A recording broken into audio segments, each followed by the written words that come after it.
All right, welcome. I'm thrilled to welcome you to the Adam Smith Center for Economic Freedom. I'm Carlos Diaz. I'm the founding director, and this is our first event with the newest cohort of senior leadership fellows, an amazing group of public servants. Because we're fairly new, I still like to introduce our events with a couple of words about who we are and what we do. We were created by the legislature and the governor of Florida about 3 years ago to harness the power of rigorous research, excellence in education, mentorship, and effective public outreach to offer a better understanding of the free market system and its impact on individual freedom and human prosperity around the world. But because we're in Miami, we have a special interest, of course, in the United States, Latin America, and the Caribbean. Through our different activities and programs, we hope to inspire and enlighten policy discussions, analysis, and decision-making. We basically work at the intersection of public policy and the free market.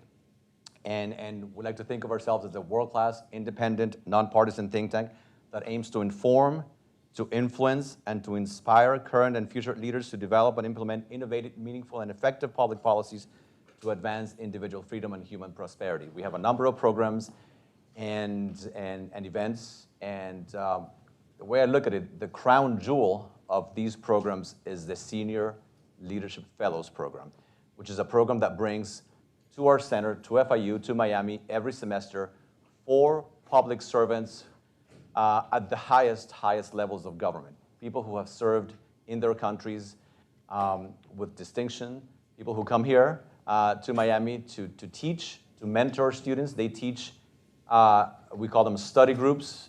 These are 8-session seminars that are not for credit, so students who go there do it because they want to be there, not because they're going to get a credit. So they're here for a couple of months, and they teach on a variety of topics. I'm going to ask them about what they're going to be teaching in a few minutes. And they take part in a number of public events just like this one. So the purpose of this event is to introduce you to this amazing group of public servants and to kick off the semester with the Senior Leadership Program. Classes begin this week. In fact, the first one began just a couple of hours ago. And the next ones are going to take place over the next few days. And so they're going to be here for the next 2 months or so, and they're going to be accessible to all of you, to all members of the community. The study groups are for FIU affiliates only, but the events will be completely public, just like this one. So what I'm going to do is I'm going to briefly introduce you to each one of them. They really need no introduction, but I'm going to spend about a minute on each one of them, and I know I'm going to really summarize what is a very impressive set of CVs for each one of them. And then I'm going to ask them, each one of them, a series of questions related to what they're going to be teaching, related to their countries, some current events.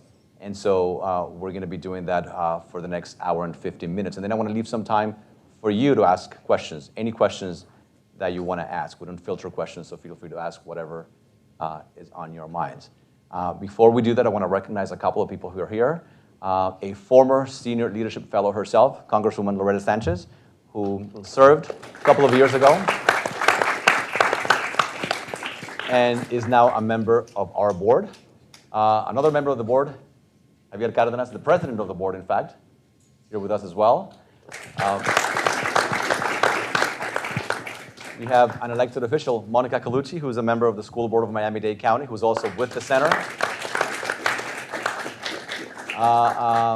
Felix Madariaga, where are you, Felix? Presidential candidate in Nicaragua. And I'm sure I'm missing somebody that I haven't seen, but if I do, raise your hand and I will recognize you, although it's probably embarrassing to raise your hand and be recognized. But anyway, all right, so I'm going to briefly introduce you to them. And we'll kick it off. For the president, I'm going to be conducting the interview in Spanish, so I'll be translating what he says. And so I'm going to begin alphabetically, which is how they're seated, with the Attorney General. And one thing I want to say, this program that we have, I think, is amazing, in part because we have public servants come in and mentor. And I think there's a lot of value in teaching, in having people teach who have served in the government a long time ago. And certainly we've had former public servants, even presidents who served many, many years ago and have done an outstanding job. We just gave an award to one of them, President Álvaro Uribe of Colombia, who did an amazing job.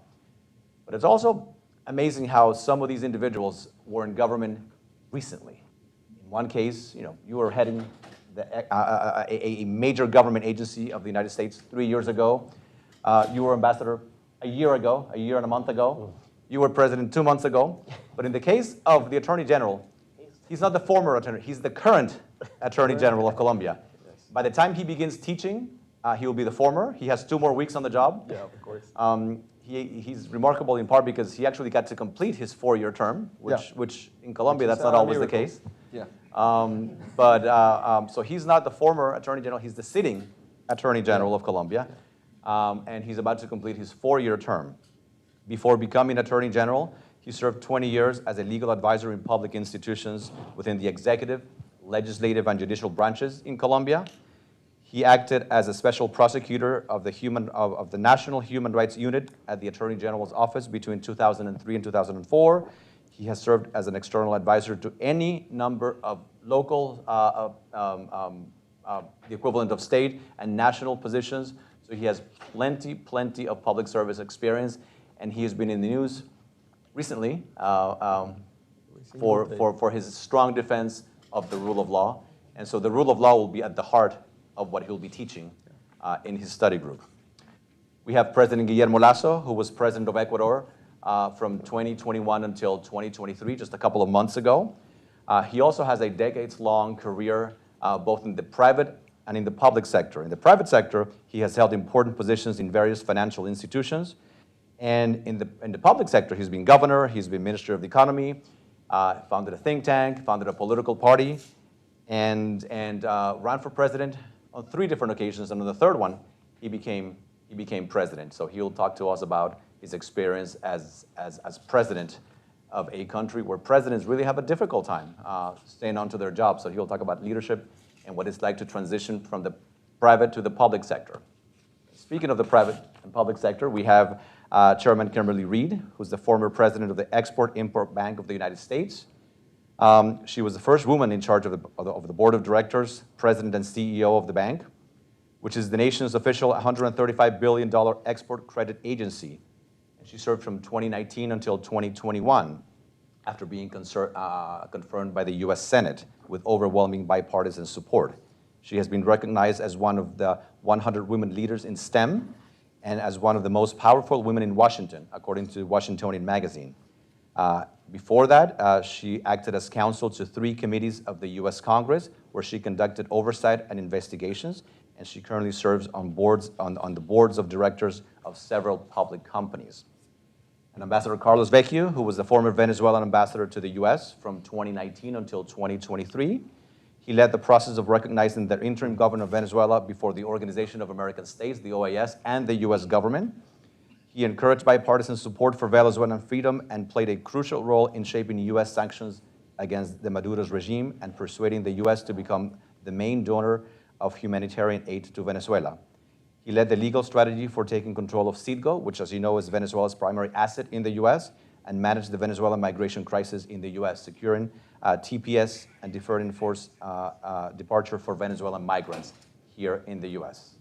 And we're going to be accompanied by his former boss, President Guaido, pretty shortly. So we'll have a good Venezuelan contingency coming up. So this is the newest group of senior leadership fellows, and I want you to join me in welcoming them officially to the center.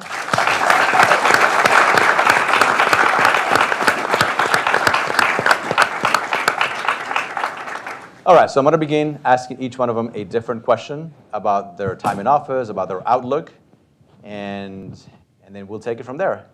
And we'll do it alphabetically. I'm going to start with the Attorney General. You're about to leave your term in 2 weeks. Yeah. And you've been very blunt in your criticisms of President Petro and what you have called out as abuses of power.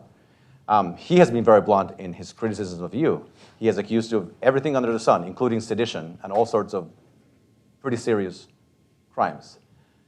As you reflect on your time as Attorney General, what would you say is your biggest legacy? What would you want Colombians to remember about the 4 years of Barbosa's tenure as Attorney General? Well, thank you very much indeed for for this invitation for be part of this great university. And of course, I want to thank you, Carlos, the director of the Adam Smith Center for Economic Freedom. Thank you, Mr. President Lasso, and Kimberly Reed, former president of Export-Import Bank of the United States, and Carlos. Thank you for the fight for democracy in Venezuela and Ecuador and Colombia. We have the same values and the same principles, I think. I think when I'm thinking about my term and my term as an Attorney General in Colombia, which is a country extremely complicated in terms of criminality, in terms of territory, we have to understand exactly that we have a lot of challenge. I remember when I took office in 2020, when the former President Duque was the president of Colombia, that we talked together, we talked about how could we extend democracy, rule of law, check and balance in Colombia. And we, at that time, we were working together, the President Duque in the executive branch. The Attorney General is elected by the Supreme Court in Colombia. So I'm part of the judicial branch, so it's different branch. It's not like the United States of America, in which the United States, the Attorney General is named by the President. In Colombia, is named by the Supreme Court. So we were working together in different ways because we have to articulate. And I think it's an extraordinary word to understand exactly what is the meaning of public service. You have to articulate, you have to work together. And you have to understand that the rule of law is the most important thing that we have. And the rule of law is protected under Constitution, under legality, under the freedom. And this is why I understood exactly what was my role. My role was investigate and prosecute criminals. So today, we have another atmosphere in Colombia. So then, the President Petro arrived to the presidency, took power, or took office in 2022. And then I remember that I was very concerned about my position at the justice in Colombia. So I went to the presidential palace to talk to President Petro and to explain to him exactly what will be the relationship between him and the Attorney General in Colombia. And then we didn't have exactly the same principles. My principle is exactly that the justice is try to defend democracy, defend rule of law, and persecute criminals. Why? Because the state contains criminals in order to use the law. But then, the government create a total peace project in which they included all kind of criminals, not only political actors, like ELN groups, but non-political actors. And non-political actors are exactly traffickers and different kind of criminals in Colombia, and try to use one channel to avoid law. And that's why I didn't accept any kind of law suspension warrant, for example, in Colombia. And that creates a lot of problems between not only the President Petro and the Attorney General Barbosa, but the principles that we represent each other. He represents one principle. The principle is we can negotiate everything in Colombia, even the rule of law. And my position is the position that we have to respect only the Constitution of the country, the law, and of course protect the people that are everywhere in our country. So that's why it's not only personal thing.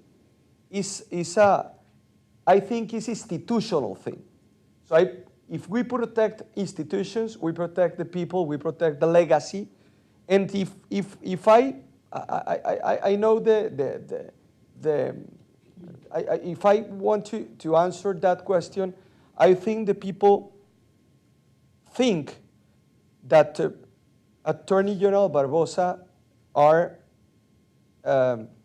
defending the Constitution and the institution and the rule of law in Colombia, and I think the people are very, very concerning about that.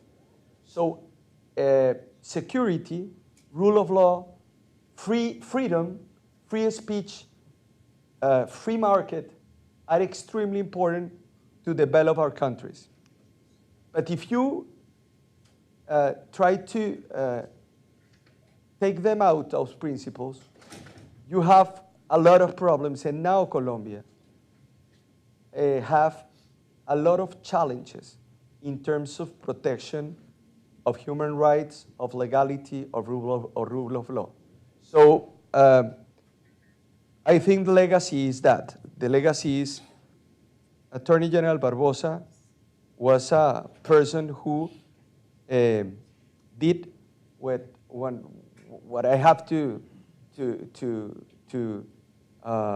do in terms of protection, the Constitution, and applying the rule of law in our country, and of course, investigate and persecute criminals in our country, which is the most important function that I have under my Constitution or the Constitution of 1991 in my country. Thank you. Thank you. I'm going to ask the same question to the President. Presidente, ¿cuál cree usted que sería su mayor legado como Presidente de la República?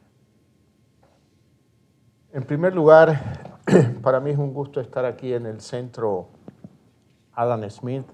Le agradezco al director Carlos Díaz Rosillo por haberme invitado a ser como uno de los profesores visitantes del programa del 2024 y compartir este escenario con el fiscal Barbosa, con la chairman Kimberly y con el embajador Vecchio. Es un real honor y sobre todo poder hablar frente a ustedes, estudiantes y visitantes de este programa.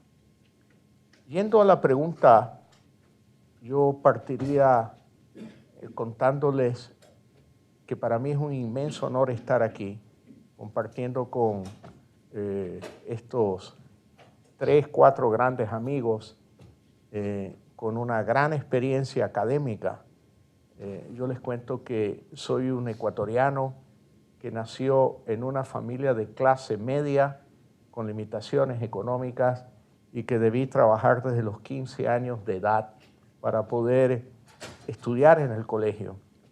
No tuve la oportunidad. After expressing his gratitude, he mentioned that he comes from a middle-class family in Ecuador, had to work since he was 15 years old to achieve what he has achieved. Very brief summary.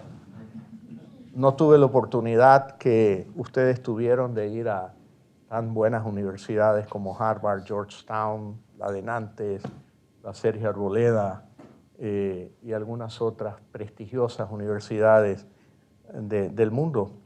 Pero bueno, desde los 15 años aprendí lo que era la libertad. Entendí que nadie haría por uno mejor las cosas que uno mismo.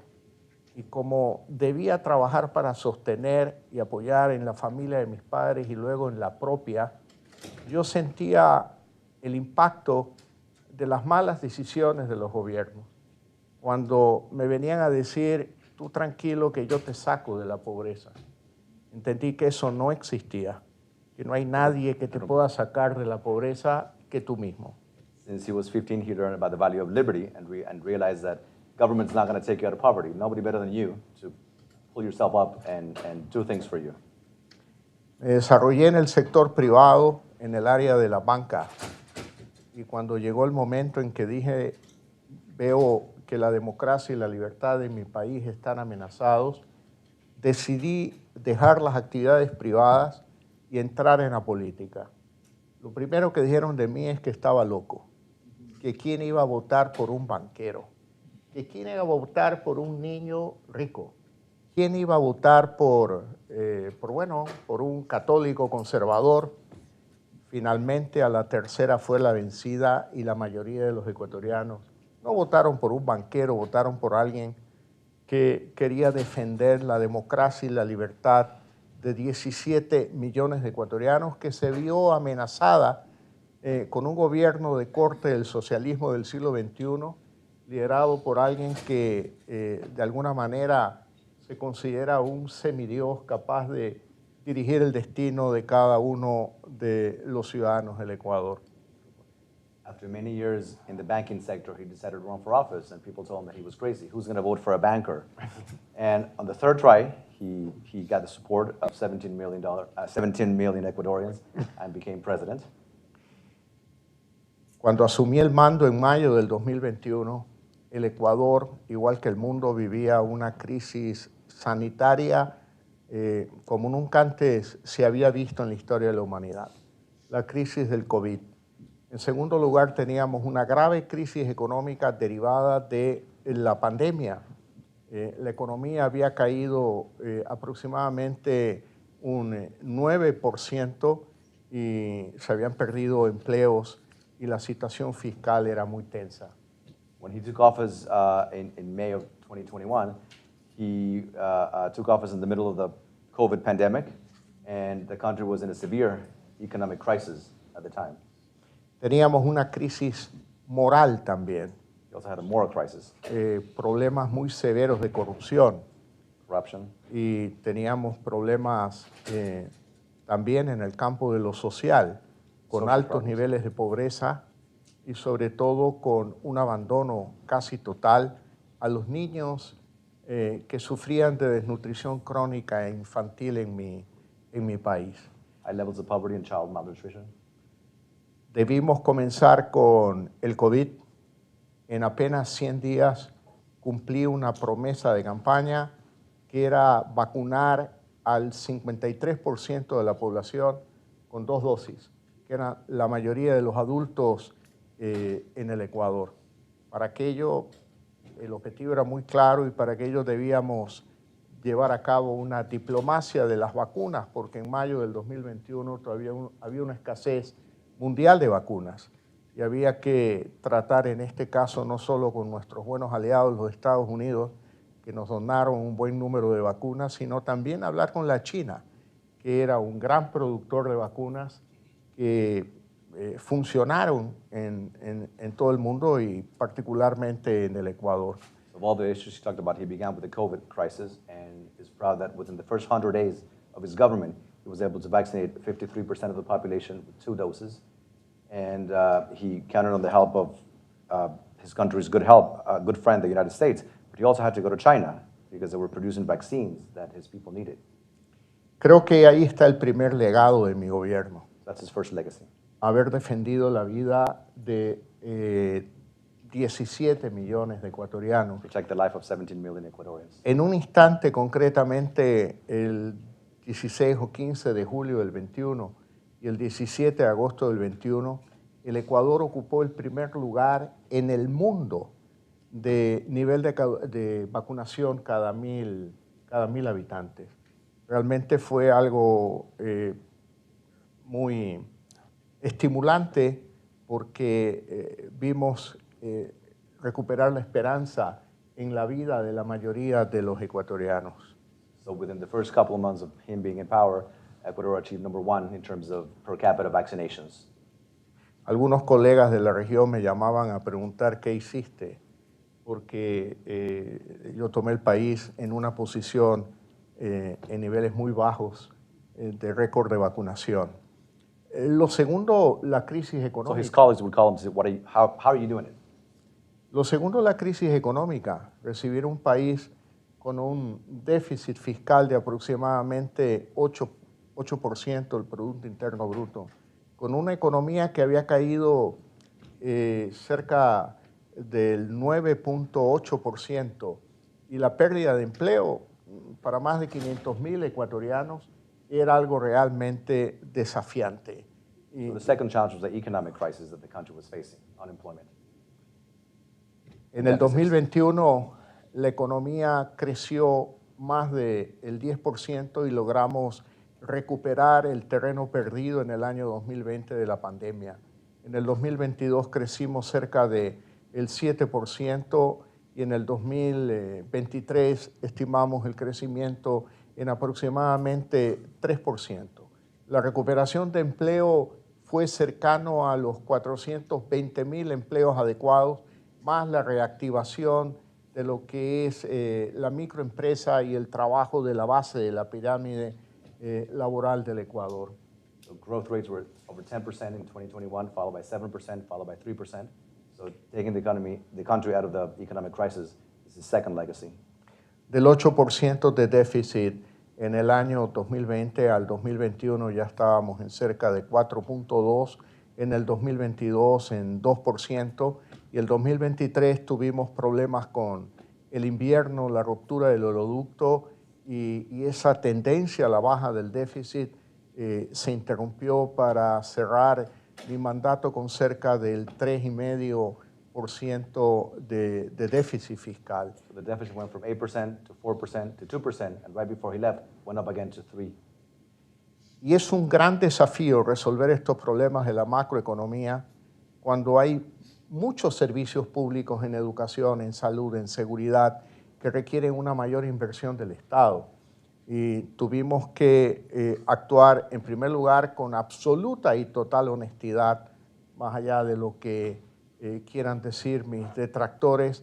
Fue un gobierno realmente honesto que nos permitió recuperar recursos como cuando uno navega con el viento en el mar y uno recibe una brisa fresca y no sabe de dónde viene exactamente, pero recuperamos recursos con un esfuerzo muy grande de lucha contra la corrupción y eso nos permitió llevar a cabo o incrementar programas de beneficio social como la lucha contra la desnutrición crónica infantil, que es un importante legado que se le reconocerá a mi gobierno en el tiempo porque asumió un país con un 24% de desnutrición crónica infantil y al cabo de 2 años y medio de gobierno, con el aval de los organismos multilaterales, de la ONU, la UNICEF, entregamos el país con una reducción de cerca de 4 puntos porcentuales, es decir, bajó a 20% la desnutrición crónica infantil y yo me he comprometido con los ecuatorianos a que dedicaré el último día de mi vida a la lucha contra la desnutrición crónica infantil desde el pensamiento y la gestión privada, porque se trata del futuro del país, se trata de los niños y se trata de lucha contra la pobreza. Cutting government deficits when there's so many social problems is really, really hard because the government needs to spend on these issues. And he highlighted chronic child malnutrition, which is one of his biggest achievements, taking it from 24% to 20%. And he said he's going to fight for the rest of his life to improve that issue. Tengo algunos otros temas que puedo comentar bajo el título de qué legado dejó mi gobierno. Lo voy a guardar para las clases que tendré en el futuro, pero solo concluyo diciéndoles que mi gobierno en 30 meses desarrolló la agenda medioambiental más agresiva de la historia del Ecuador, o por lo menos de los últimos 43 años de retorno a la democracia. Llevamos a cabo un canje de deuda por conservación de las Islas Galápagos por un monto de $1,630 millones, que es la cifra más alta en la historia de la humanidad. Y pudimos reducir nuestra deuda pública externa en cerca de $1,100 millones y conseguir recursos por cerca de $450 millones para programas comunitarios de conservación de las Islas Galápagos. Nuevamente, gracias por esta invitación, Carlos. There are many other parts of his legacy that he'll discuss in his study group, but he wants to conclude by highlighting his aggressive environmental record, not just in the country in general, but in the Galapagos in particular. So for those of you who are students, he'll spend quite a bit of his time talking about that environmental legacy in his study group. Chairman, before I ask you a question, I want to tell you a story. We haven't talked about this. And this is about the value and the importance of good leadership in the government. I got to serve in the administration along with her. I was in the White House when you were named, when you were nominated by the president. But we never got to work together. I did not have jurisdiction over anything related to the bank. So we never met. But a few months ago, I was having a very nice dinner in Paris at a conference, and I'm seated next to a public servant from the bank. And we're talking about, I assume that when there's a public servant from the US government, I always assume it's a Democrat, because the vast majority are Democrats. And when I mention Trump, the conversation typically ends a few minutes after. And we were talking about the government, and this public servant was very intrigued about what we do at the center. So I'm telling him about the senior leadership program and how we bring public servants, and how great it will be to have public servants from the US government, because we've had a lot from Latin America, and I really want to make sure we have a lot more Americans. And he mentioned, why didn't you ask Kimberly Reed? And again, this is somebody who worked for her, a public servant. And I said, I would love to, but I actually don't know how to get a hold of her. And so for the next 20 minutes or so, he was just singing your praises, what a great leader you are. And this was in front of the current chairman of the bank. And so in a very open way, talked about your leadership, how open you were. And it's really rare to see a civil servant praise a Trump administration official in the way that he did. So it's a testament to your leadership and to your quality as a manager, as a leader. So let me ask you about the bank. The US has dozens and dozens of government agencies that are critical to our mission as a nation. The bank is one of those agencies, but not a whole lot of people know about what the bank does. What does the bank do? Absolutely. Thank you so much, Carlos. And I want to thank the Attorney General and the President and the Ambassador. I am just blown away by what FIU has done here, and the values and the principles that you're teaching all of the students at the undergraduate and graduate level. What an honor to join in this program. And that wonderful person that you're talking about, I'm going to out him right now. His name is Jim Burrows, and he was our head of something that I love so much about the Export-Import Bank. He was the head of our small business division, and I believe he's the acting chief banking officer right now. Which is a political position. But he's not. career. But he's a career, which is rare. And so I don't know how many of you know what the Export-Import Bank is, but I will be at the White House on February 12th with my successor and my predecessor, celebrating the 90th anniversary of this federal agency. It was created during the Depression in 1934, and it's evolved from then until now to do what I think was the best job I could ever have, help the world buy American. And so what the Export-Import Bank does is provide financing to a foreign buyer when they want to buy a made-in-the-USA good or service, and they can't get the financing from a normal private sector bank, or that private sector bank needs the full faith and credit of the United States to guarantee that loan, to be able to buy that good or service. And that happens all around the world. Very important countries. And I know I did, during COVID, I was leading this agency, but I did a webinar with President Duque, and I also went down to Brazil and did a big event with President Bolsonaro. And we want the world buying American. And so it gives that important financing. Is it a Boeing plane that you're going to buy instead of a French-made Airbus plane or a Chinese-made plane? Is it going to be engines? Is it going to be healthcare equipment? Or one of the favorite things that I did during my tenure, we helped the Trade Bank of Iraq by guaranteeing a $450 million loan that JP Morgan was making so they could buy US wheat and rice.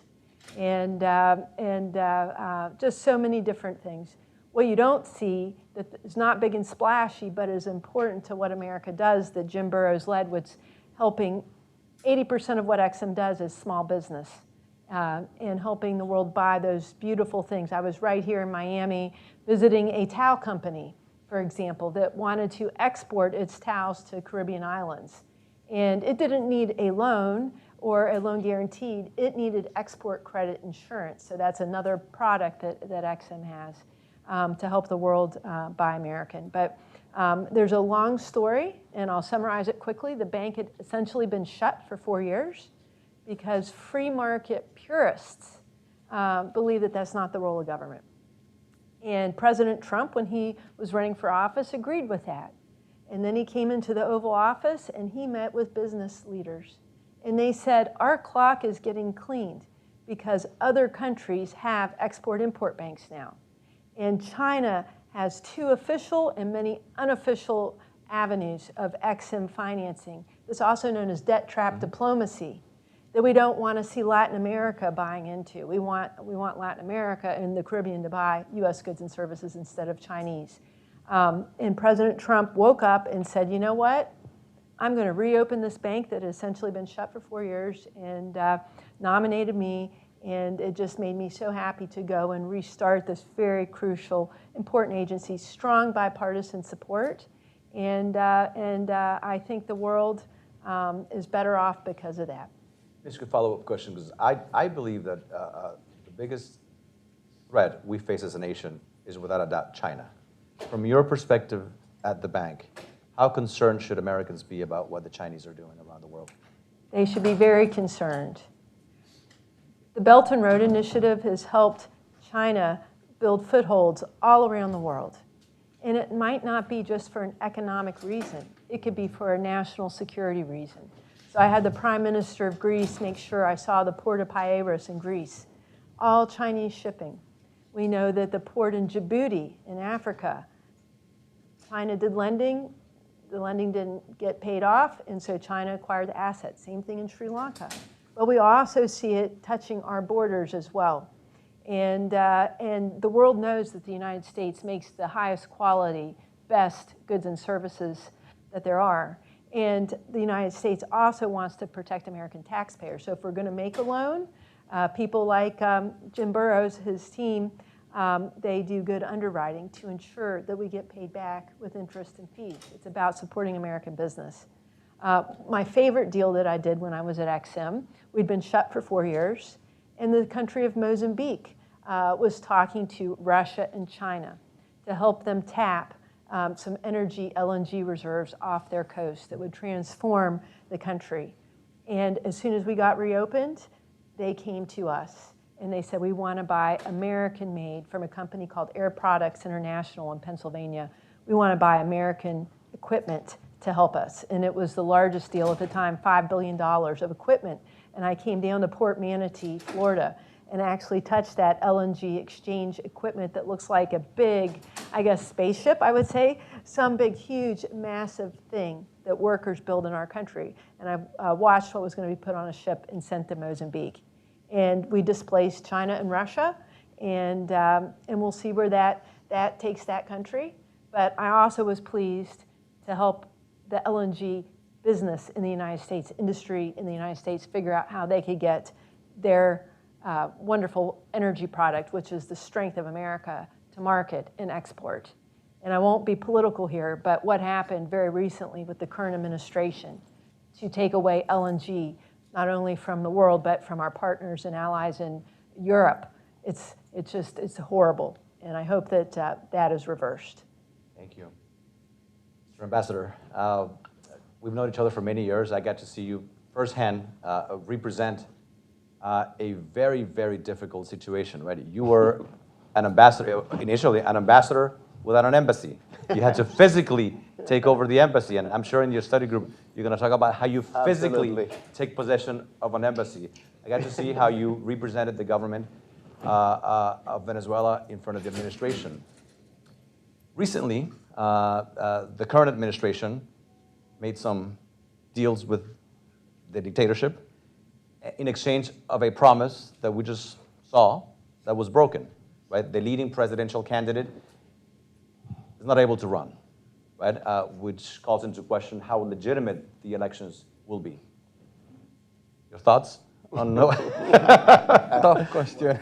Yeah, good afternoon, everyone. Thank you very much for the invitation. Carlos, Atilda, I don't know if Atilda is around here, from the center, Adam Smith Center. And thank you for giving me this opportunity to share our ideas and our experience while I was ambassador. I want to thank President Lasso. Before becoming president, he was supporting Venezuela. During his presidency, he did it, and I do not have any doubt that he will continue supporting Venezuelans in our quest for freedom. Attorney General Barbosa, thank you so much. We cannot take democracy for granted. At the end of the day, institutions are made by people like you. That's what you are defending, institutions. Something that we lost in Venezuela, and in part is because the problem that we are facing right now. And dear Kimberly, we just met. It's an honor being with you today. Carlos, as you said, you know that, just to give you a context, I was the only ambassador in DC with 2 orders of arrests. Now I have 4, no? For political reasons, obviously. Without embassy. The embassy was occupied, illegally occupied, by people funded by the Maduro regime. I didn't have staffers. I didn't have resources. And they gave me like a key. This is your car. Now you are an ambassador. And I was looking around, without nothing. So it was very challenging. Carlos, you know that better than me. And we had a lot of challenges ahead. And I would say, and this is part of what I will discuss in my class, is how you can build an agenda in this context. How you can build also a bipartisan support in Washington, knowing the actors, institutions, how you can just bring all these people together to support a democratic transition in Venezuela. And also I had crisis, political crisis. For example, keeping that bipartisan support in the middle of an impeachment announced by Speaker Pelosi against President Trump. It wasn't that easy. How to put Juan Guaidó, the interim president, inside of the State of the Union address secretly. Things like that. And also how we can just recover our embassy. And I will tell that story in my class. Which you did. Yeah, I did it. But it was beautiful what we did, and I feel so proud. If I need to think about a legacy, I will say that I will never give up my fight for freedom in Venezuela. We tried. We were very close, but we will try it again until we achieve freedom. And that's the best legacy that we can just show to the people, to our people. Because at the end of the day, Carlos, we were not defending only Venezuelan rights. We are defending, I think you mentioned that, Kimberly, we are defending universal principles and values set forth by the U.S. founding fathers. That's the reality. That's what we are defending. That's why we are together. So going back to your question, we need to understand the real nature of the regime. If not, we will fail again. We are not dealing with a classical dictatorship. We are dealing with a criminal organization in power. That's one point. Second, it's not possible to resolve this only by Venezuelans. We are not confronting Maduro. We are confronting the ELN, FARC, China, Russia, Iran. That's what we are confronting. So having that into account will help us to define clearly the tools that we have available in order to force Maduro for a political transition. And it's a combination of things. Sanctions are not silver bullets. They are not silver bullets. It's only one tool that we can use together, jointly with other tools, to force for a political transition in Venezuela. So, in my view, I mean, we are where we are right now because we haven't understood what I just said. Having this clear will be easier for us to design a clear path to Venezuela. So far, the months that we have ahead, we have decided to participate in a potential presidential election. I call it political event. It's not an election because we are in the middle of a dictatorship. But we need to use that event, political event, to organize, mobilize, and spread our messages in a safety manner. In a safety manner. And we will use it to create a new political momentum in Venezuela. So the international community needs to support what's going on in Venezuela right now. There is no foreign policy without internal policy. And this is our policy and our strategy, knowing what we are facing in Venezuela. And that's why we need to get the support of the international community. How we can work together from abroad with our main allies to force Maduro for a better condition to have this potential election at the end of the year. And that's what we need, Carlos, from the international community. And last message. I have heard that, the crisis in Venezuela and the refugee crisis mainly, not the humanitarian crisis, the refugee crisis is due to the sanctions. That is not true. This is a man-made disaster created by Maduro. That's the root cause of the migration in Venezuela. If we would like to resolve that issue, the migration, the crisis in the region, including the conflict that we have in the border with Mexico and the United States, we need to have a democratic transition in our country. It's the only way to resolve it. It's the only way. Putting resources in the hands of Maduro won't resolve the crisis. Will go to the kleptocracy, to corruption, but never to the people, and will give more resources to Maduro to preserve the power and to repress the people of Venezuela. We need to understand that clearly. Mr. Master, let me ask you that, because that is exactly what the administration is doing. So was the administration duped, or do you think it was an ideological decision intended to support a leftist regime? I don't think so. This is about ideology. You don't think it is, no? No, because this is a fight between democracy and dictatorship. There is no ideology here. If you defend freedom, if you defend democracy, you have to be on our side. And you have to be against Maduro. Probably you will have people inside of the administration thinking that if we resolve the economic issues of Maduro, people will be better and they won't leave Venezuela. Facts, tell you that is totally different. In October, we have 40,000 Venezuelans crossing the border with Mexico. In November was similar. I haven't seen the number of December. They haven't published that. So they haven't resolved that issue. So lifting sanctions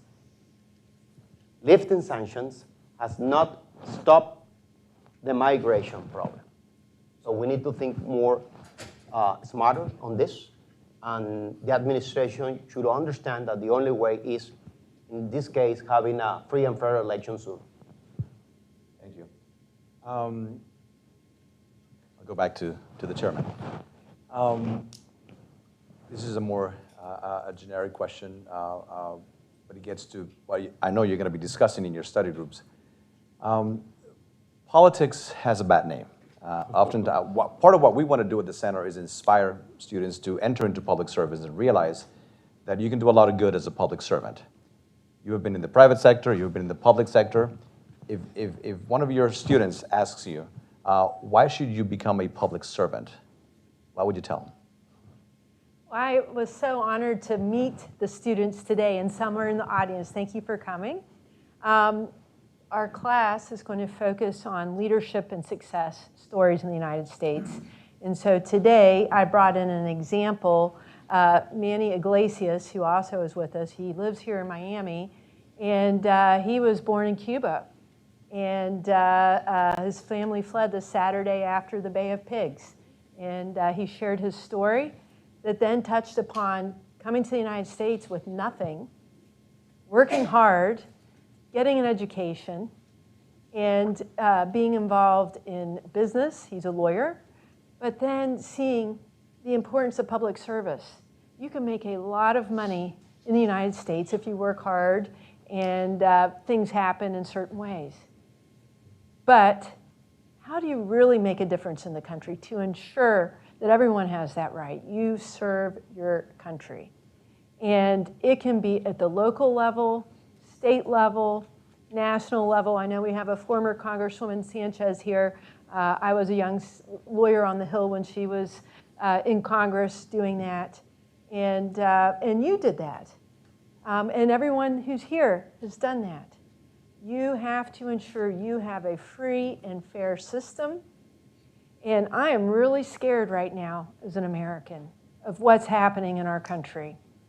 And I just see this movement towards socialism with this recent demonization of what our founders created that is such a blessing. And I know so many people in Latin America who are coming here understand and appreciate. But you have to give, and it's such a privilege to give. And it's inspiring to work with people like Jim Burrows, who dedicate their whole lives to making our country great. And so I just want to recommend it to everyone. It's hard work. You know, it was 24/7 for me. And when you come in as a political appointee, your job is to implement the policies of the President of the United States. Also, as a former legislative branch person, you better uphold the laws that our Congress creates. And I know that we have judges and important people in our court system to ensure our judicial branch is at check as well. But I hope that the United States still serves as a model for every country in the world. And I think showing economic prosperity equals freedom is a key tenet. And I know that's why the center was created. Thank you. Mr. President, Ecuador, like a few other Latin American countries, I can think of Peru, for example, is a country. No, te lo voy a decir ahora en español. Is a country where it is not uncommon for presidents not to finish their terms. There's quite a few presidents who don't complete their terms. It must be exceptionally hard for an ambitious man who runs for president 3 times, who achieves the highest office, to give that up and to resign. Why did you do it? Walk us through the process. El Ecuador, como otros países de la América Latina, pienso en el Perú, por ejemplo, son países en los cuales es muy común que los presidentes no terminen su periodo. En otros no pasa, en Colombia no sucede, en México no sucede, pero en el Ecuador sucede con mucha frecuencia. Debe ser muy difícil para un hombre con ambición que llegó a ocupar el cargo más importante del país, la presidencia de la República, tomar la decisión de dejar el poder. ¿Lo puede compartir cómo fue esa decisión, por qué la tomó y qué piensa hoy, 2 meses después de dejar el Palacio de Carondelet, sobre esa decisión que tomó? Bien, desde el primer día de gobierno tuve a una mayoría en la Asamblea Nacional que buscaba la destitución del presidente de la República, sin importar el costo que esto implicaba para el país. The first day he had majorities in the Congress who wanted to get rid of him without caring about the impact on the country. Y no era una discusión ideológica, no era solamente el socialismo del siglo XXI, sino también un partido de derecha, que junto con el socialismo del siglo XXI quería la destitución de mi gobierno. It wasn't just ideological, not just the socialists, but also parties on the right wanted to get rid of him. Y bueno, durante los 2 primeros años de gobierno, 24 meses, tuve 4 intentos de destitución. Y muchos de ellos apoyados por movimientos en las calles, movimientos que no se justificaban porque el gobierno no había tomado ninguna decisión que afectara a la economía populares. 4 times the assembly wanted to get rid of him, or tried to get rid of him. Tuve 5 revocatorias de mandato. Es decir, yo tenía que, por la mano derecha, gestionar el gobierno, lograr la construcción de escuelas, hospitales, viviendas, la agenda ambiental, la vacunación, etc. Y con la mano izquierda tratar de defenderme de todos estos intentos populistas de destitución en la Asamblea Nacional. 5 votes for destitution. On the right hand, he had to do all sorts of social programs. On the left hand, he had to sort of keep them at bay. El cuarto intento se trató de un juicio político falso. Un juicio político falso que lamentablemente fue admitido por la Corte Constitucional. Fourth attempt was on a false impeachment that was allowed by the Supreme Court. Se me estaba juzgando por 2 actos sucedidos en el gobierno anterior al mío. He was being judged for 2 acts that took place in the government prior to his. 3 años antes de que yo fuera presidente. 3 years before he became president. Llegó el momento en que me tocó mi defensa en la Asamblea Nacional, fui a hacerlo y claro, no solo me defendí, sino les dije que no quería creer que yo estaba ahí por ser el presidente que más droga había incautado en la historia del Ecuador. He went before the assembly and defended himself and said that he hoped he's not there because he confiscated more drugs than any other president in the history of the country. Que no creía que yo estaba en esa situación por haber luchado con al menos 5 mafias de la corrupción, asaltos a la seguridad social de la policía, asaltos a una empresa de seguros estatal, tráfico de droga, minería ilegal y algunos otros problemas más que todavía existen en la sociedad ecuatoriana. Fought against illegal mining, drug trafficking, and many other problems that are still part of Ecuadorian society. Pero la reflexión íntima, personal que hice fue por encima de mi interés de mantenerme en el poder, está el futuro del Ecuador y de los ecuatorianos. He said to himself, above staying in power, it's the future of all Ecuadorians. Y esa es la diferencia con aquellos políticos que se aferran al poder a cualquier costo, aunque sea destruir a su país y destruir el futuro de los That's the ciudadanos. difference with all other politicians who hold on to power regardless of the consequences. El ministro de Gobierno me decía, presidente, tenemos los votos en contra del juicio político suficientes. Y le dije, mira, no, esto no es cuestión de contabilizar votos, es que van a intentarlo una 5ª vez. Ya la economía está sufriendo, tenemos problemas en servicios públicos derivados de esta inestabilidad. Para mí lo primero es el Ecuador y los ecuatorianos. His minister of government told him that they had the votes to survive the impeachment, and he said, this is not about counting votes. This is about the future of the country. Y bueno, en la profunda intimidad con mi conciencia, tomé una decisión que fue sorpresiva hasta para mis detractores, porque a las 7 de la noche del 16 o 17 de mayo de este año, resolví disolver la Asamblea Nacional amparado en un artículo de la Constitución. Y aquí quiero remarcar que es muy distinto al caso del Perú. En el Perú no existe la facultad para que el presidente disuelva la Asamblea.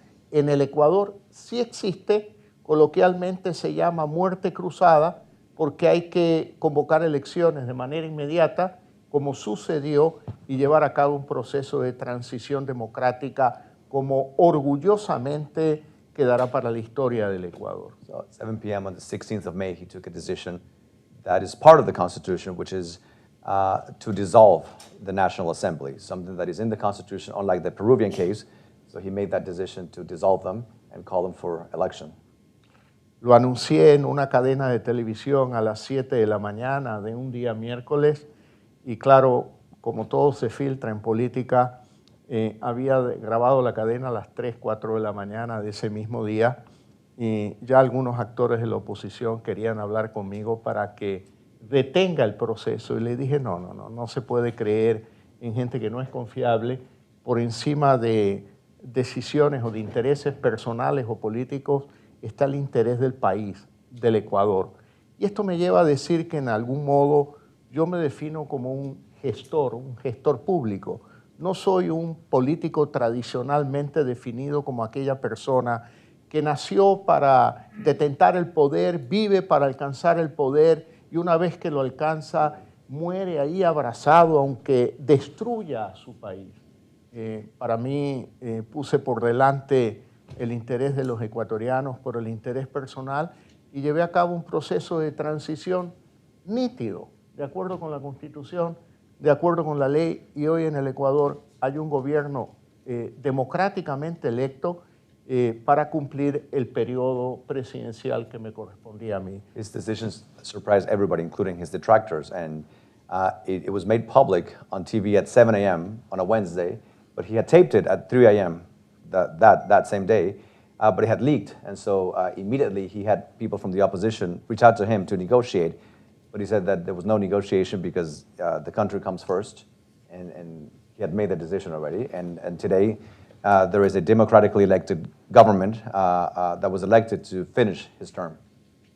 Esa es la historia, es la primera vez que en mi país se disuelve la asamblea constitucionalmente. First time in the history of the country that constitutionally the assembly is dissolved. Y un gobierno democrático es sustituido por otro gobierno que nace de la voluntad popular. And a democratically elected government is succeeded by another democratically elected government as a result of that call for election. ¿Fue la decisión correcta o se arrepiente?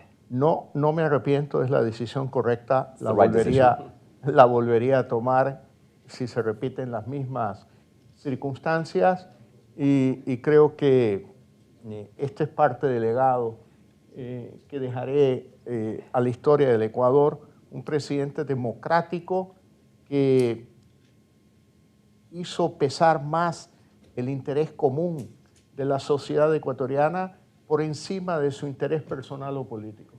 El poder seduce y se extraña. ¿Qué extraña más del poder? What do you miss most about power? Lo que más extraño del poder es seguir sirviendo a los ecuatorianos. Realmente, como me defino como un presidente gestor más que un netamente político, pues luchar contra la desnutrición crónica es algo estimulante. Poder salvar a tantos niños recuperando su futuro, el poder dar vivienda gratuita a más de 8,000 familias ecuatorianas, el haber construido en 30 meses más de 29 unidades educativas, construir 4 hospitales, equipar otros, recuperar centros de salud para adaptarlos al programa de lucha contra la desnutrición crónica. Sí tuve un problema muy serio que lo vive en mi país desde hace muchos años, que son los problemas de inseguridad. Y lastimosamente hemos llegado a un punto en que un caso que ya es público, presentado por la Fiscalía, demuestra la penosa vinculación entre las mafias y algunos sectores políticos en el país, cosa que produce una bomba que explosiona y causa mucho daño a la sociedad ecuatoriana. Gracias. What he misses the most is serving the people. He highlighted what he mentioned before: child malnutrition, free housing, healthcare, and is now talking about security, the big issue that Ecuador has with security. Gracias al apoyo de Estados Unidos, con quien tenemos una relación histórica muy cercana, logramos suscribir acuerdos y convenios en materia de seguridad que hoy están siendo muy útiles para el gobierno actual, de lo cual a mí personalmente me satisface el poder haber llevado a cabo esos memorándum de entendimientos y convenios para fortalecer la capacidad de la fuerza pública del Ecuador. No es poco lo que recibimos, es realmente mucho. Llegamos a suscribir un memorándum de entendimiento entre la Secretaría de Defensa de Estados Unidos y el Ministerio de Defensa del Ecuador, un memorándum de entendimiento de mediano plazo con metas muy concretas y cuya valoración, según los expertos, llega a cerca de $3.500 millones. algo muy parecido a lo que fue el Plan Colombia, con unos montos, dimensiones, obviamente adaptadas al tamaño de nuestro país. Y también convenios que permiten la interceptación de aviones con droga, con el apoyo de la Fuerza Aérea de Estados Unidos y también con el apoyo de la Marina de Estados Unidos para poder interceptar barcos en aguas, en el límite de las aguas del Ecuador, territoriales del Ecuador, y poder capturar a los traficantes de droga. Yo en esto quiero remarcar. He's highlighting the importance of U.S. help to Ecuador. Very proud of the work he did with the U.S. and highlighted a number of MOUs, including one with DOD, between DOD and the Ministry of Defense, with the cooperation of the Air Force and the Navy for drug interdiction. Y lo que quiero remarcar es lo que ya he mencionado. En la historia del Ecuador, y sobre todo en la historia reciente de los últimos 40 años o 20 años, en gobierno democrático logramos incautar la mayor cantidad de drogas, cerca de 580 toneladas de droga. Ese fue un golpe muy duro en el bolsillo de las mafias, que ahora por un sonado caso presentado por la Fiscalía, vemos claramente la vinculación de esas mafias con aquellos que se oponían políticamente en la Asamblea Nacional. His government confiscated more drugs, illegal drugs, than any other government in the history of the country.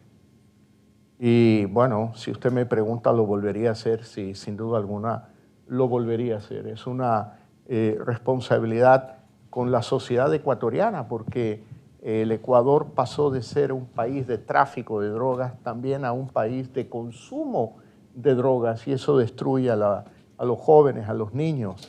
El duro golpe que le dimos a las mafias en términos de valor de mercado de esa droga incautada llegó a cerca de 25 mil millones de dólares.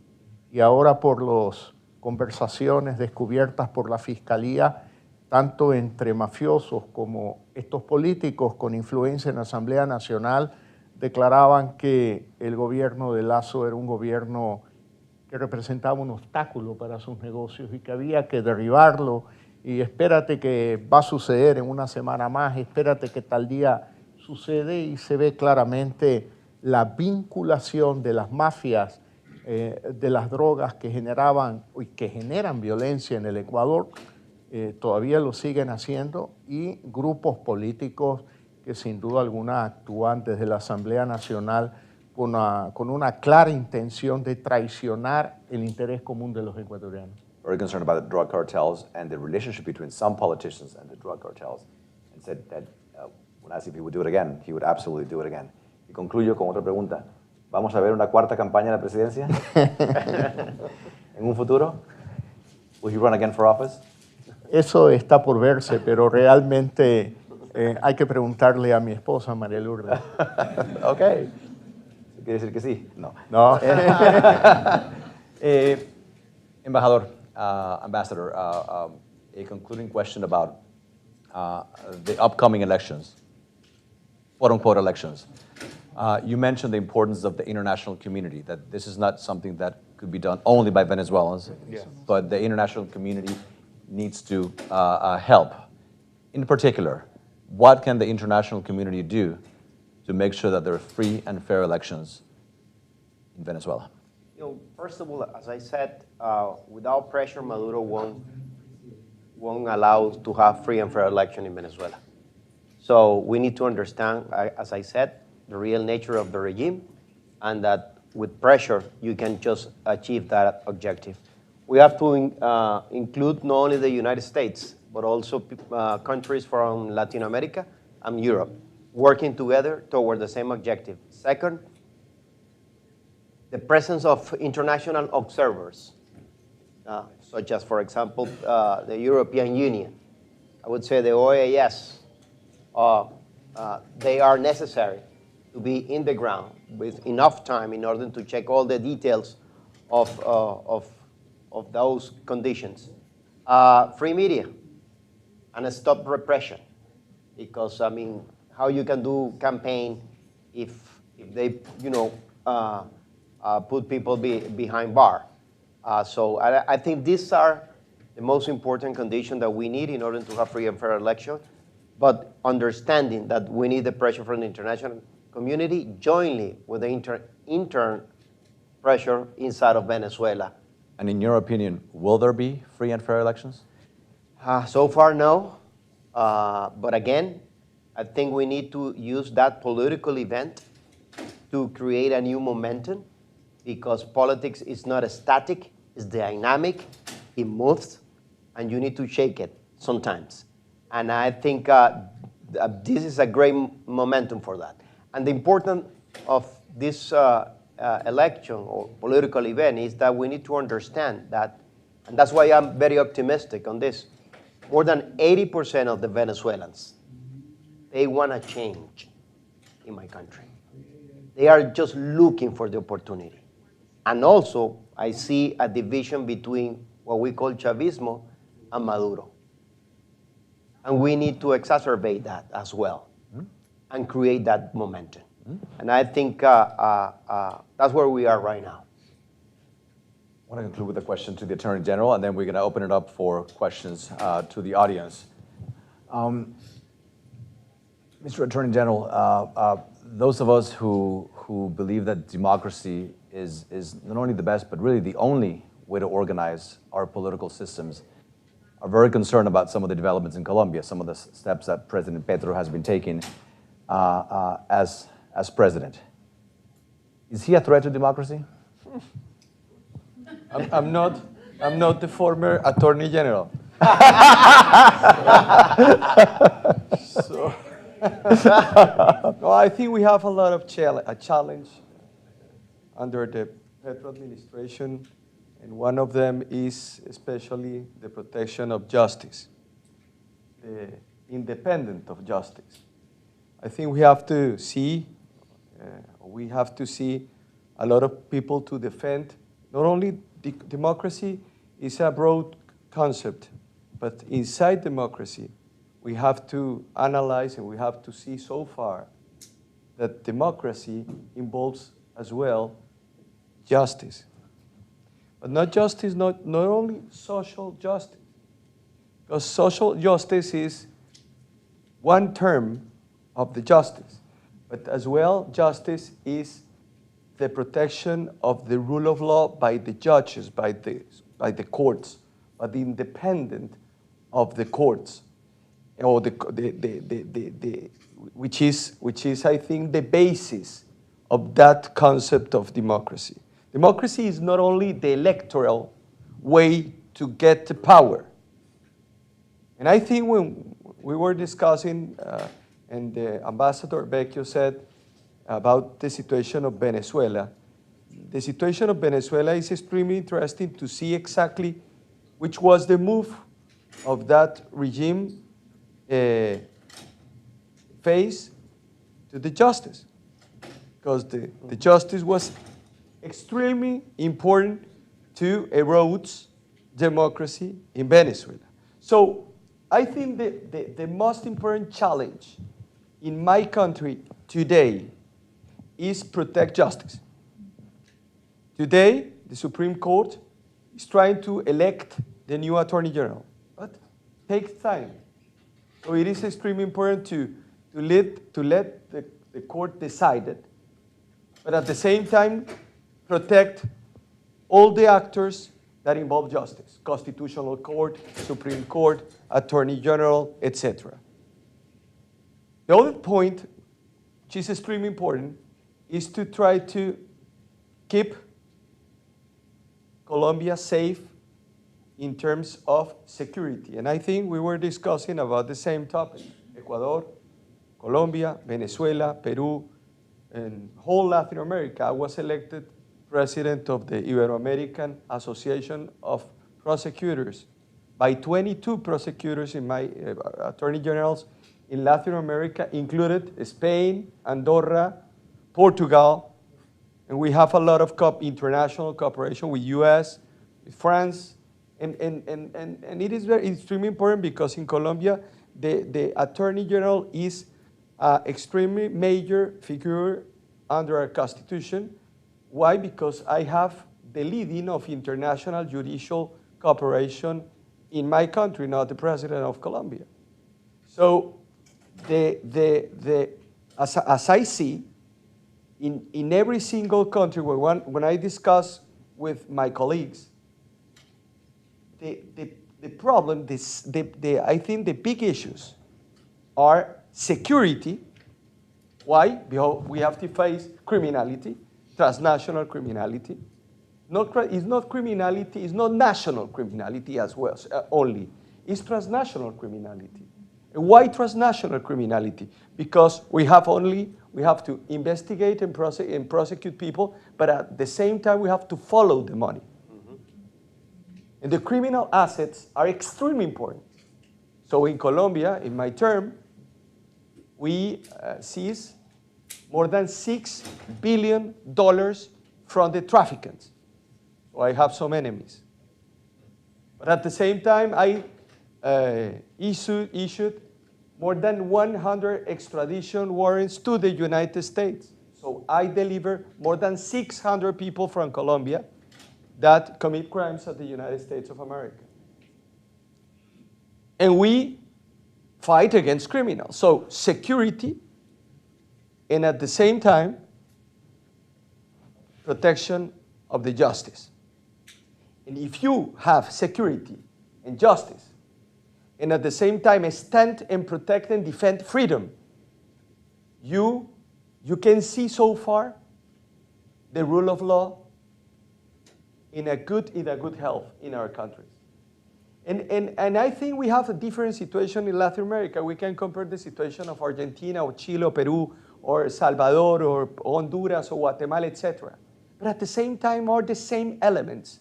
Even the element that you have to put together in some ways, you have to say, okay, the problem here is the justice, the problem here is the legislative branch.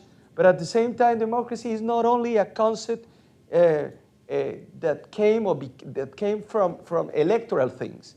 It's a whole huge a set of things that you have to put together, included justice, freedom, and the possibility to live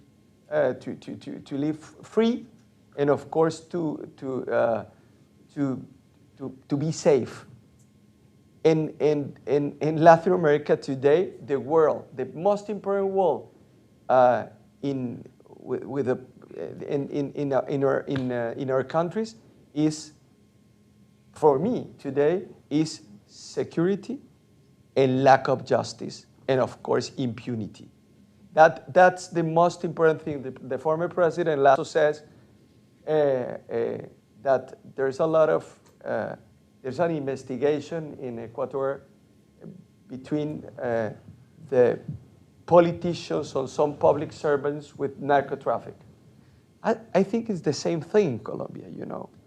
Illegal campaigns with the support of money from trafficking, money laundering, cyber criminality, lack of security in different towns, and of course, the possibility to serve the country in a way in which I think I serve.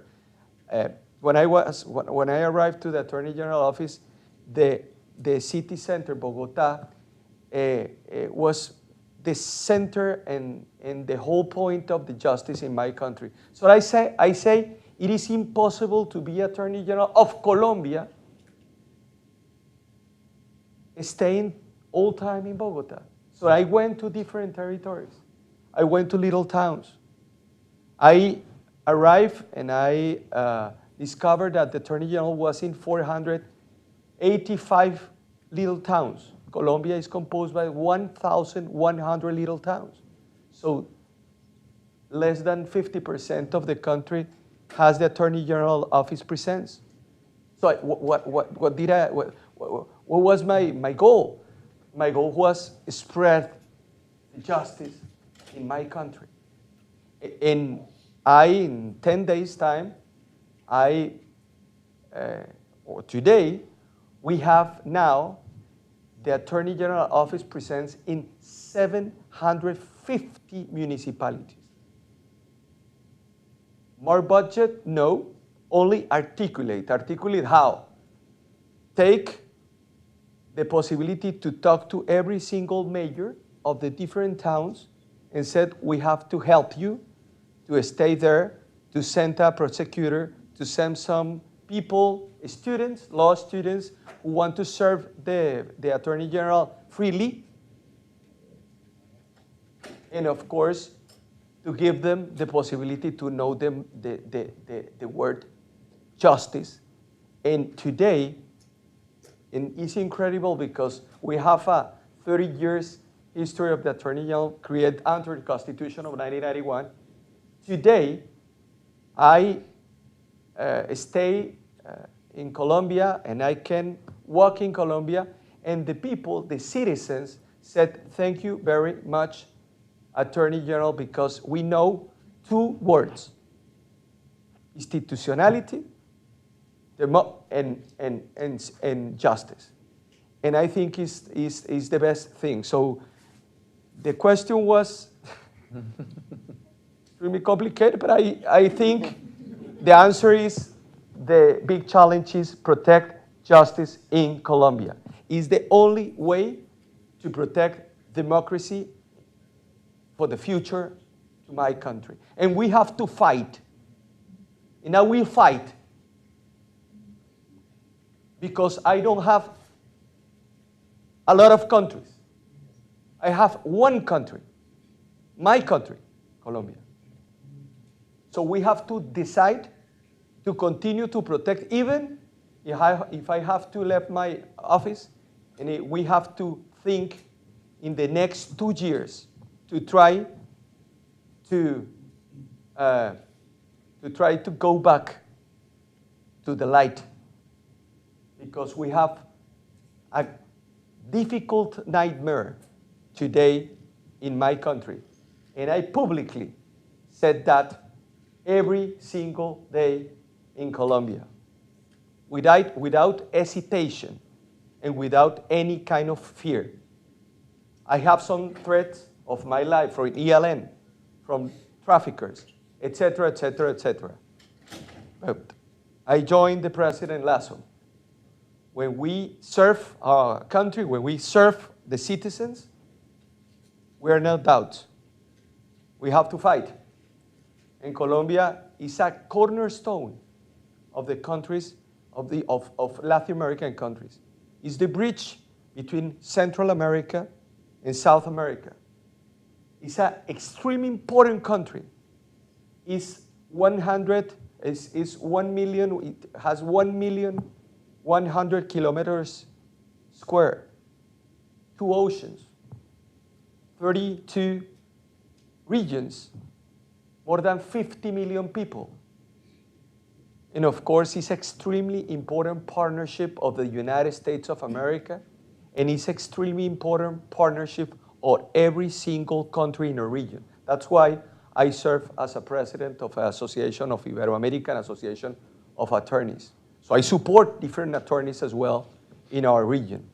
So the answer, and of course a little comment about my country and the justice of my country. Thank you, Carlos. And when you become the former Attorney General, you'll be able to say a few things that you can't say now.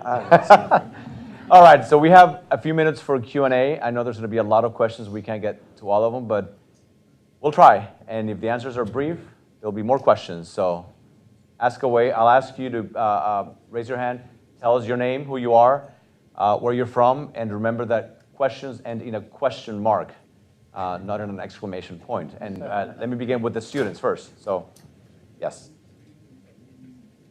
Hi, good afternoon. Can you get a microphone so that the cameras can capture it? Yeah. Hi, good afternoon. My name is Sebastian. I'm from Ecuador, and my question goes for President Lasso.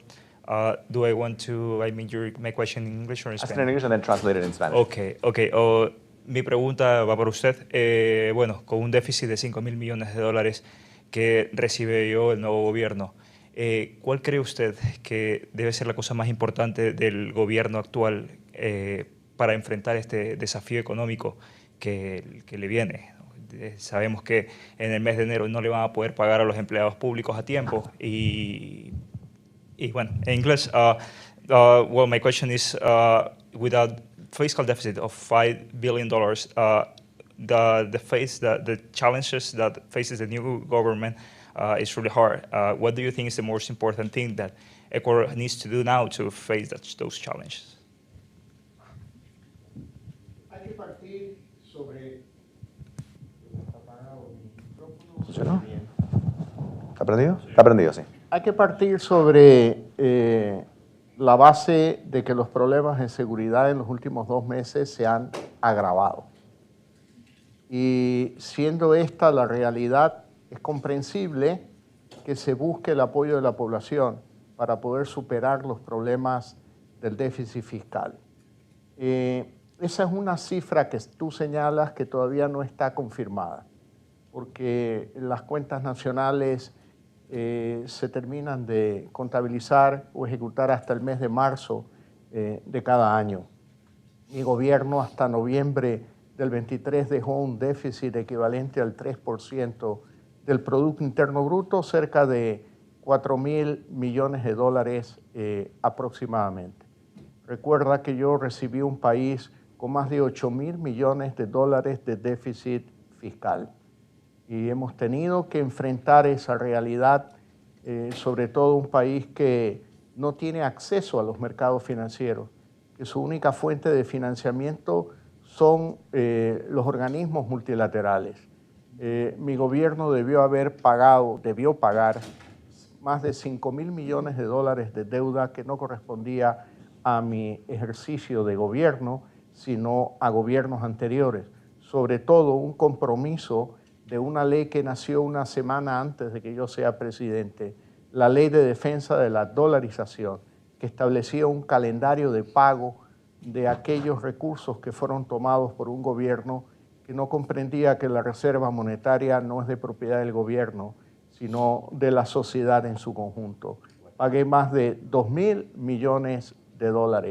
Así que la situación fiscal no es tan distinta a lo que ha sido a lo largo de los últimos 40 años en el Ecuador. Hay un déficit estructural que en alguna medida la sociedad se resiste a tratarlo y a solucionarlo, y pienso que ese es el gran desafío que tiene el gobierno actual, enfrentar esta realidad. So the security situation has gotten worse over the past 2 months, so it's normal to take measures to increase popularity. The situation that he inherited and that the current president inherited are not that different. He took issue with your numbers. It might not be $5 billion, but perhaps $4 billion because the books don't close until March, so they're still being counted. He inherited an $8 billion deficit, and by the time he left, it was about 3. And so 3%. 3% of the GNP. And so it's not clear what the numbers are, but deficits have been common in Ecuador for the past 40-some years. So challenging, but not unusual. Yes, let's go right here. So my question is for Attorney General. I am from I am Marcos from Colombia, a student from UM. I think my question, Ambassador was talking about the collapse of institutions. That's very important. Basically, Chavez was able to put his cronies in every institution in Venezuela. So my question to you is, Colombian institutions, can they survive this presidency of Petro?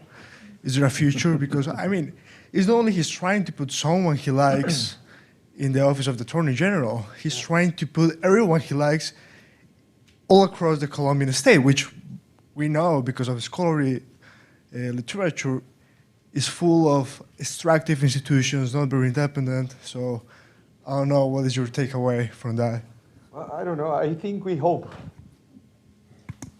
We hope that the institutions could survive. But at the same time, we have a great dangers around institutions. And that's why I talked about justice.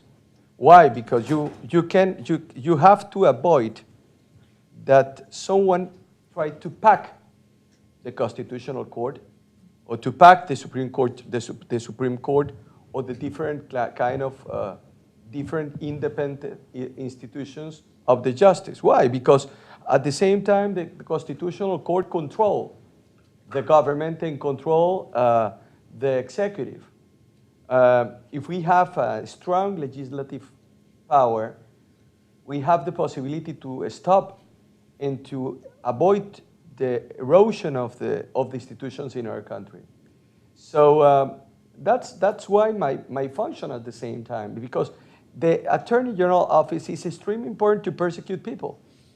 If you control the justice, if you act equally and, of course, according with the principles to the principles of the Constitution, you cannot any kind of problems about one or another government.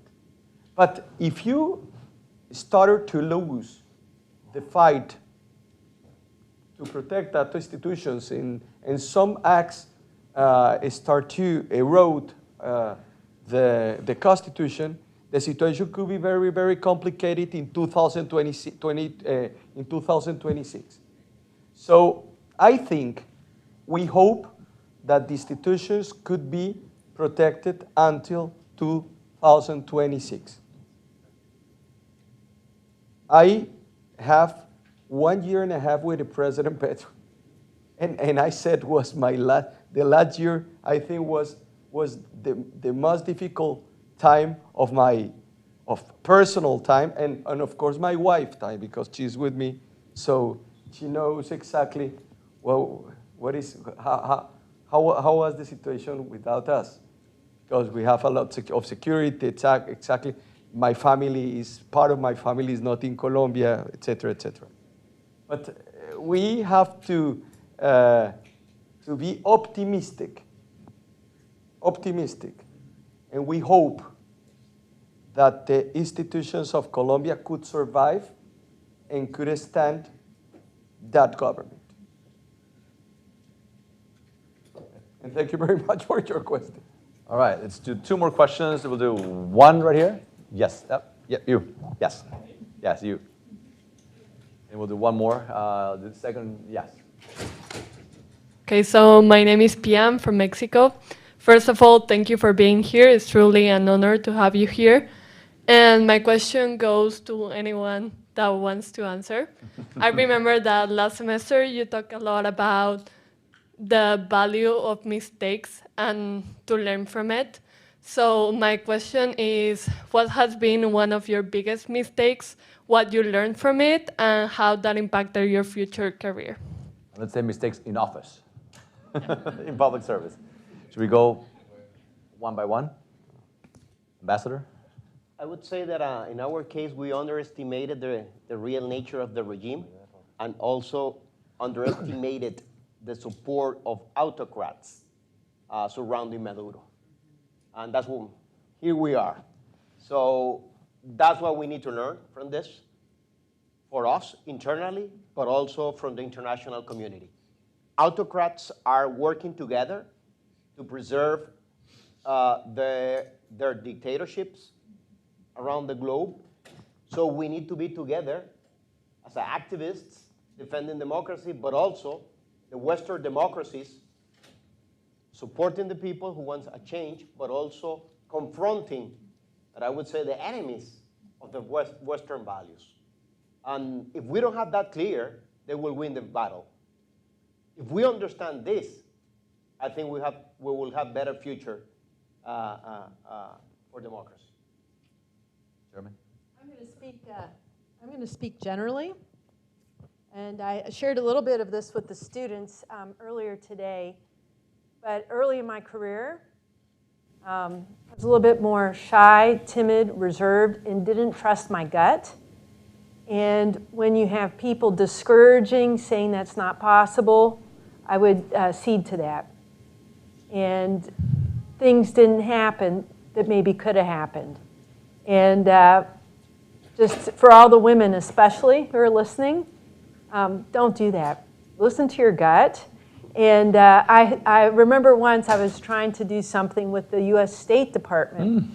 And this is when I was in the private sector, but I got some grant funding to do something amazing overseas. And I had an email from a person saying, that's not possible and that's not going to happen. And by golly, that was a challenge to me. and I worked triple time, and what that person said was not possible happened in an amazing way to make a difference for a lot of people. And had I listened to that, it wouldn't have happened. And so that's a mistake, but from that, and any mistake, I think, any failure that you have, those are the best learning lessons in life. And those are what help you be really strong and be a better leader. You're going to have those, and it's going to devastate you. Just take it in, learn from it, and pivot to become better going forward. Well, no, I think the real, maybe underestimate the press. The president. The press, the media. Yes, because at the beginning was extremely complicated, the relation between press and Attorney General. Then I understood.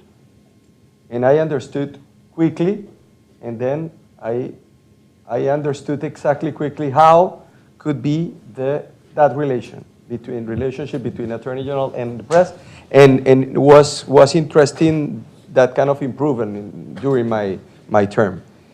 And then, of course, when you realize that situation, you could understand a lot of things around you. You can create a good team. First of all, you have to know that you are not alone in the leadership. You have to create a great team to give them the possibility to understand that the leadership is not one person, it's a team, and you have to pass from the individuality to the social, to the social. I think is extremely important that, but I think my difficulty at the beginning was the press, and I didn't understand that. Even the way in which I have to communicate to the people in my country, because at the beginning I'm a lawyer, so I'm a PhD at the public law in France. So I was, my principal concern was to communicate to the judges, so to the lawyers, etc., etc. And then I realized that wasn't my problem. The problem is I have to communicate to the people, because I change every single word in order to the people understand exactly what was the work that we are making in my office.